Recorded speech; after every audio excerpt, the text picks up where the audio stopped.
Buenas noches, Héctor, y buenas noches a todos, como todos los miércoles. Bueno, Todos los miércoles, usted no vino el miércoles no, pasado. pero estuvo muy bien reemplazado, muy bien reemplazado. Por supuesto. ¿Todo va a costos lo que pasó? Ya está yendo a costos, de hecho. Sí. Hoy el kilo de ganado en pie se vendió a un precio más caro. Sí, en realidad todo proceso inflacionario en la Argentina, y esto lo tenemos que entender, ya lo explicamos la semana pasada, tiene un traslado o por lo menos lo era, de un 10% de aumento del tipo de cambio, se traduce en un 20% de aumento de costos. ¿Cuál fue el gran inconveniente? ¿Qué es lo que un poco desarrollamos la semana pasada? Todo aquello que tenía relación con el dólar va a aumentar en forma proporcional, y todo aquello que no tenga relación con el dólar también va a aumentar en una forma, aunque no sea proporcional, va a aumentar en una forma un poquito más medida, pero sí va a haber y va a registrar un aumento también, porque por cuestiones obvias, todo el fondo de la cadena de venta, digamos, o todas las cadenas que de alguna forma tienen que cubrirse frente a un eventual aumento o ante una eventual inflación, van a tratar de cubrirse en el hoy y no en el después, porque lamentablemente el después ya no, ¿qué es lo que produciría? Y produciría, como todos sabemos, faltante de determinados artículos que no se pueden reponer. La reposición es el problema en estos casos, y lamentablemente el tiempo de reposición varía de un negocio a otro. Si uno analiza un negocio de barrio, el tiempo de reposición es una semana.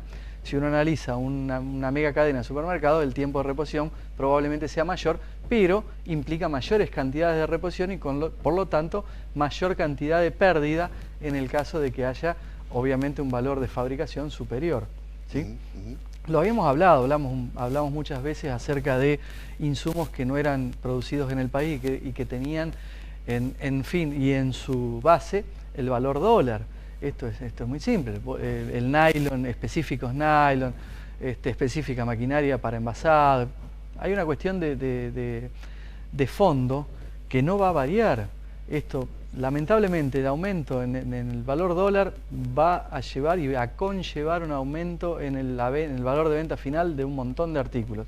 ¿Qué es lo que se trató de hacer? Y bueno, una de las medidas que tomó el gobierno fue bajar la alícuota a cero de una serie de productos de la canasta básica: arroz, yerba, fideos secos, algunos aceites y demás. Entonces, con lo cual ya estamos hablando de que hay una quita de un 20% sobre el valor individual de cada uno de estos productos, del 21% en promedio del precio de venta final, porque al no tener el aditamento impositivo, el bien se abarata a la llegada al consumidor final. Recordemos que el IVA es un impuesto de carácter regresivo que lo termina pagando el consumidor final, y por ello la disminución de alícuota hace a que el consumidor final en sí pague un 10,5 o 21% menos el producto que está comprando. Ahora, ¿con qué poder de policía este Estado que tenemos ahora puede controlar que la quita del IVA efectivamente no se traslada al precio? En la facturación, es muy simple. Si te devuelvo el 21 o el 10,5. No, en la facturación va a ir con una alícuota de 0, entonces el producto que en góndola vale 10 no va a ser facturado a 12, sino que va a ser facturado a 10. ¿Pero quién lo controla en la góndola? Esas son medidas que tiene que arbitrar el gobierno nacional. Es prácticamente imposible, porque si hubiese, de alguna forma, tendría que tener una persona parada en todas las góndolas del país que vendan específicamente. Es prácticamente imposible de controlar. ¿Funcionó en algún lugar esto del mundo? Bajar los impuestos es una medida que han tomado una serie de países que tienen un determinado crecimiento. Estados Unidos en su momento planteó bajar, antes del gobierno de Trump, bajar de alguna manera un porcentual sobre los impuestos que paga el consumidor final para que abaratar. Pero ¿cuál es el problema? Nosotros nos estaríamos comparando con economías que tienen un fuerte respaldo y que tienen una tasa inflacionaria muy baja. Entonces nosotros acá estamos hablando de revertir en un 20% el valor de un alimento básico, cuando vamos a plantear anualmente una inflación de un 50 y pico, 60%. Entonces es prácticamente imposible, porque hasta los costos básicos, por más que vamos a dar el ejemplo, y no uno quisiera ser amplio, y no vamos a dar un ejemplo específico de la cadena, sino de otro alimento que se envasa, que no sea fideo seco o arroz, pero puede venir al caso. En sí, el precio de venta final no tiene el 21%, pero ya va a haber un aumento sobre los componentes iniciales. Es decir, una caja de cartón va a tener el aumento más el incremento del impuesto, es decir, el 21% del aumento. Entonces eso ya se va a trasladar al precio final del arroz en este caso, o de la leche en el caso de la leche, o ¿por qué? Porque la leche se envasa en realidad no hay nadie que vaya abajo de la vaca a envasar el sachet. Tiene todo un proceso de producción. Ese proceso de producción implica una serie de costos y esa serie de costos que están incluidos dentro del valor final de venta tienen también su impuesto. Y no están desgravados. Está desgravado la leche ya en caja. Entonces, se va a trasladar, en alguna medida se va a trasladar tanto al impuesto como al precio final. Porque además nadie lo va a controlar, Marcelo. Pero no es por una cuestión de control, es por una cuestión de sentido común. Si yo lo que estoy usando para producir el bien al final, que al final voy a vender sin el IVA, tiene impuestos, por una cuestión lógica, va a haber un aumento de precio. ¿Puede sostener un país durante 3 meses la tarifa congelada de los combustibles? Eso es un debate abierto y me hubiese gustado tal vez que alguno de los dos referentes políticos pueda de alguna forma dar una salida a esto. Como poder sostenerse, durante el gobierno kirchnerista hubo un montón de épocas donde se subsidiaba y de esa forma, y estamos hablando de energía en general, no solamente la nafta, se subsidiaba y de esa forma se mantenía un piso o un valor base, o un valor básico para que todo el mundo tenga acceso. Después de eso vino la teoría del sinceramiento de todo esto, que fue aquella liberación o aquella escalonamiento de tarifas, de aumento de tarifas para llevar a una realidad.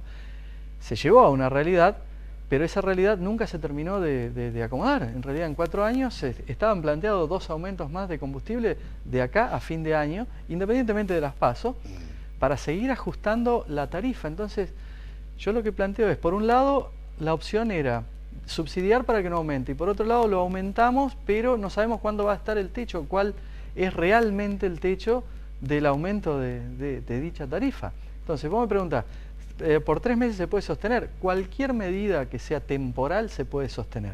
Pero acá tenemos un ejemplo claro y lo voy a llevar de vuelta a los impuestos que tanto les gustaba hablar a los amigos hace un ratito.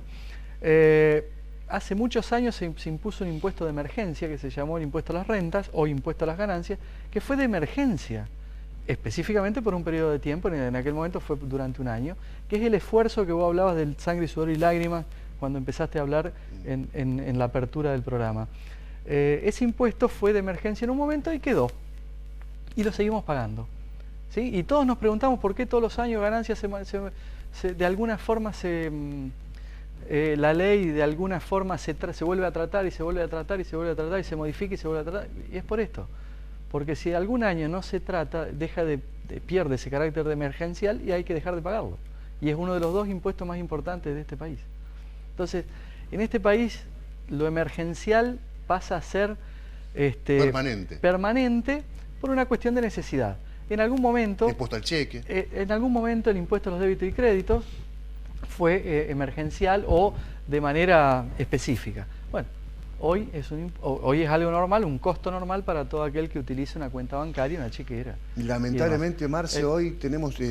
¿Querías redondear un... No, no solamente si querías simplemente hablar de que tanto las energéticas como, en este caso, los beneficiarios de los impuestos que son coparticipables, las provincias específicamente tuvieron sendas reuniones durante el día de hoy y están planteando de alguna manera llevar todo esto a la justicia, a la Corte el día lunes. El lunes vamos a saber si hay o no hay ciertos reclamos por parte de las provincias, de los gobernadores de las provincias por 30.000 millones de pesos y sinceramente no sé cuál es la cuantía del reclamo por parte de las energéticas en el caso de congelarse las tarifas. Gracias, Marce, gracias. Siguen llegando mensajes, bueno, excelente debate, saludos desde Varadero Sarzotti. ¿Llegamos en Varadero Sarzotti? No sabía. O será un vecino de Varadero Sarzotti que nos está viendo en otro lugar de la ciudad. Bueno, mensajes para Fulini, mensajes para Mastro Paolo. Gracias porque no son ningunos comentarios agraviantes, que esa era la idea. Bueno, nos vamos al Rancho Restaurant, Marcelo. Perfecto. Noche de Fernet Branca, Happy Hour, toda la noche en el Rancho Restaurant, Boulevard Pellegrini 3272. lo acompañás con alguna picada, alguna empanada, alguna parrillita en el Rancho Restaurant. Así que si tenés la posibilidad, todavía no comiste, echate una vuelta, date una vuelta por el rancho, cerca de la cancha de Unión, cerca de el lugar de los grandes acontecimientos históricos en la ciudad de Santa Fe. Nos vemos en 7 días, Marcelo. Chau, hasta el próximo miércoles.